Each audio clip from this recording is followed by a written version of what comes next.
नमस्कार। यहाँ दुई परिवारको कथा छ। उनीहरूको आफ्नो घर परिवारको व्यथा पनि छ। कथा, व्यथा र कार्यालयमा उनीहरूको अवस्था हेरौँ है त। यी हुन् खुसी दम्पति।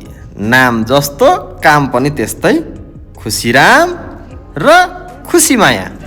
उहाँहरूको दैनिकी सुरु भयो बिहानको योग, ध्यान, प्राणायाम र शारीरिक अभ्यासबाट।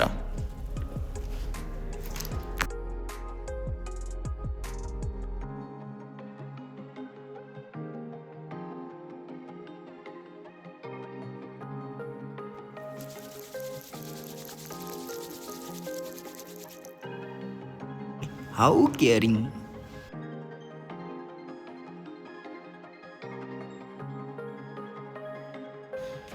बिहानीको शारीरिक व्यायाम र योग अभ्यासपछि उहाँहरूको दैनिकी घरको सरसफाइ र स्वस्थ खानपानबाट सुरु हुन्छ।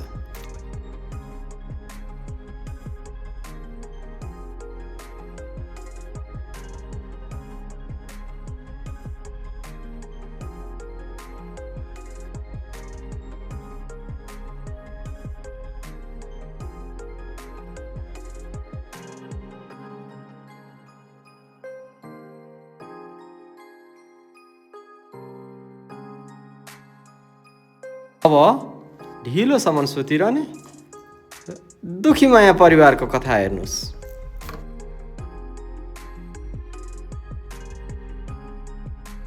उठेर नित्य कर्म गर्न त टाढाकै कुरो, बेलुकीको जुठा भाँडा पनि माझ्न भ्याइन्छ भ्याइँदैन थाहा छैन। हेर्नुहोस् है त।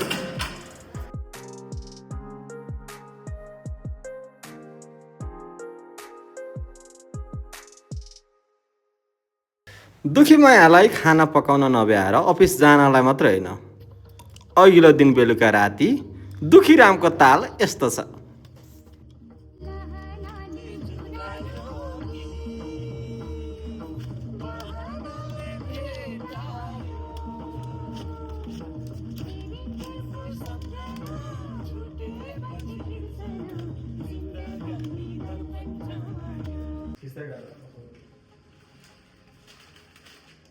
ट्याङ्करै धोकेर आइयो होइन, फेरि हुँदा हुँदै खुट्टा भाँचेर आइएछ। हुँदा हुँदा कुनै जिन्दगी छोडियो होइन। किन गरेर के हो? नोकर बनाएर ल्याएर राखेकै छ, भाँडा मोल्दैकै छ, भात पकाएर खुवाएकै छ, लुगा धोइदिएकै छ। यो टाउको दुखिसक्यो, तातो पानी त ल्याएन त।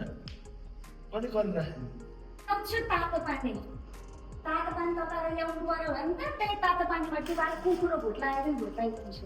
धेरै आश नगर। कति हल्ला गरिराखेको, कति चिज गरिराखेको, भोकले मर्ने बेला भइरहेछ।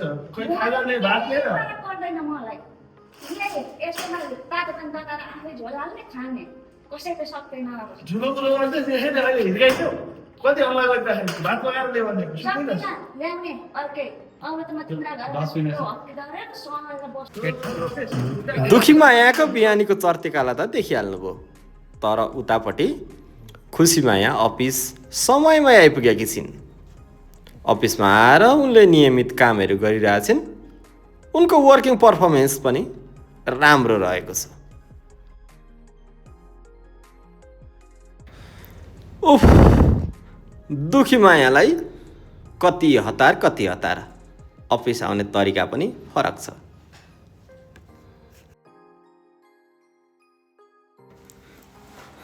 घर परिवार त देखिहाल्नुभयो, दुखी मायाको प्रति चौतर्फी गुनासो आएको छ। सेवाग्राहीको, कार्यालय प्रमुखको, प्रशासनको, अरू क्षेत्रबाट पनि आलोचना आएकै छ। त अनुशासन ठिक छैन नि। कार्यालयमा पनि समयमा आउनु छैन, बिदा पनि बस्या गर्नु छ। कतिसम्म मैले बिदा दिन सक्छु? यो कार्यालयमा काम अवरुद्ध भइसक्यो। तपाईँ प्रशासन शाखाबाट के हेर्नुहुन्छ? सोध्नुहोस्, स्पष्टीकरण जवाफ माग्नुहोस् न। हजुर सर, तपाईँको एकदम कुरा जायज छ। हाम्रो दुखी माया पहिला 3-4 महिना अगाडि अलि धेरै राम्रो काम गर्ने मान्छे हो सर, तर पछिल्लो 3-4 महिनामा के भयो, व्यक्तिगत समस्या हो कि के उहाँको तनावले हो कि उहाँको क्षमता एकदम कमजोर देखिरहेछ। उहाँको अनुहारमा पनि झल्किन्छ। म उहाँको समस्या के हो बुझ्छु, त्यो मात्र वास्तविक क्रिया म रिपोर्ट तपाईँलाई दिन्छु सर। त्यस्तो कुरा गरेर हुन्छ। म सेवक राईको गुनासो आइसक्यो। सेवक राईले मलाई कति कर्कर कर्कर गरेर मेरो टाउको ह्याङ भइसक्यो। अनुशासन पनि ठिक छैन, हिँड्दाखेरि पनि यसो ठोकिएर धक्का मार्दै हिँड्नु छ। यस्तै कर्मचारी हुन्छ, अलिकति ठाउँमा राख्नु पर्यो कर्मचारीले। तपाईँ स्वस्थकर खानपान र जीवनशैलीको नतिजा त देखिने नै छ। सुखी माया र उनको श्रीमान सहितलाई कार्यालयले उत्कृष्ट कर्मचारीको रूपमा सम्मान पनि गरेको छ। यस हाम्रो अफिसमा यस आर्थिक वर्षमा चाहिँ उत्कृष्ट कर्मचारीको रूपमा छनौट हुनुभएकोमा खुसी मायालाई चाहिँ सम्मान ग्रहण गरिदिन आइदिन अनुरोध गर्दछु।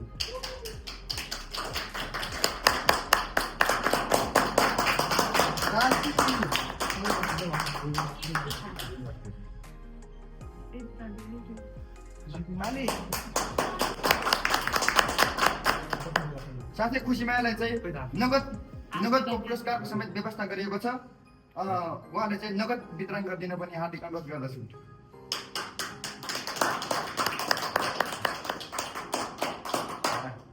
नमस्कार, यस सम्मान कार्यक्रमको लागि धन्यवाद। समयभन्दा बलवान कोही हुन सक्दैन।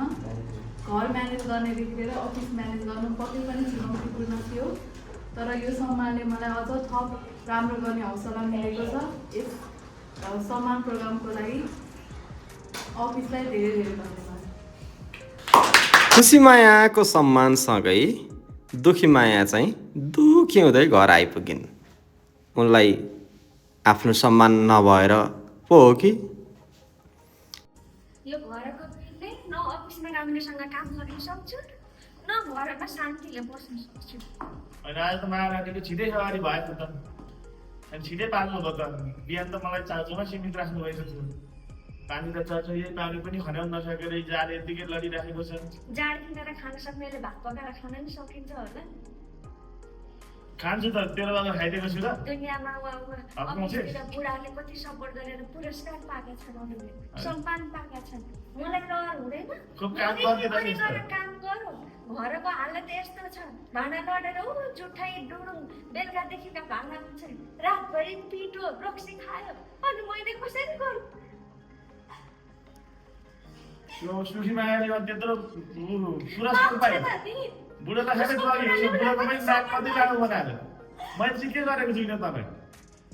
उसको बुढाले पैँतालिस खान्छे भनेर त म जागिर नखाइकन घरमा बसेको छु। झन् काम गर्छु बुढीले भनेको त झन् पो उ गरिदिरहेछु है। सम्मान पाएपछि खुसी माया दम्पतिमा भएको खुसियाली हेर्नुहोस्। बनाइसक्यो हेरी, तिमीले गर्दा आज लेन्डाक त घिउनै जत्नु हो नि। यो त तपाईँले गर्दा त हो नि। हुन्छ भने त तिम्रै मेरो पनि कहाँ मेरो हो त? होइन, दुवैजनाको सपोर्टले गर्दा हो। प्रशासन शाखाका प्रमुख दुखी माया परिवारलाई सम्झाउन घरै पुगेका छन्। भनिन्छ नि, बुढाबुढीको झगडा परालको आगो नभन्दै मिलेरै छोड्यो त। गर्दिनँ, तँलाई दुःख दिन्न। म पनि अलिअलि कमाउँछु। अब बुढाबुढी मिलेर राम्रो घर बनाउनुपर्छ। सधैँ यसरी लिएर बस्नु पनि हुँदैन। घरिघरि त हुँदैन। पश्चिमबाट घाम उदाउँछ। होइन गर्छु, मेरो विश्वास गर न त्यति। यति विश्वास गर, मलाई माफ गर्दै नि।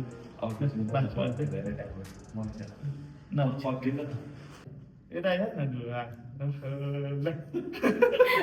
यता हेर स्वव्यवस्थापन नै व्यक्तिगत र सार्वजनिक जीवनको सफलताको एकमात्र सूत्र हो। तपाईँ हामी सबैले अवलम्बन गरौँ है।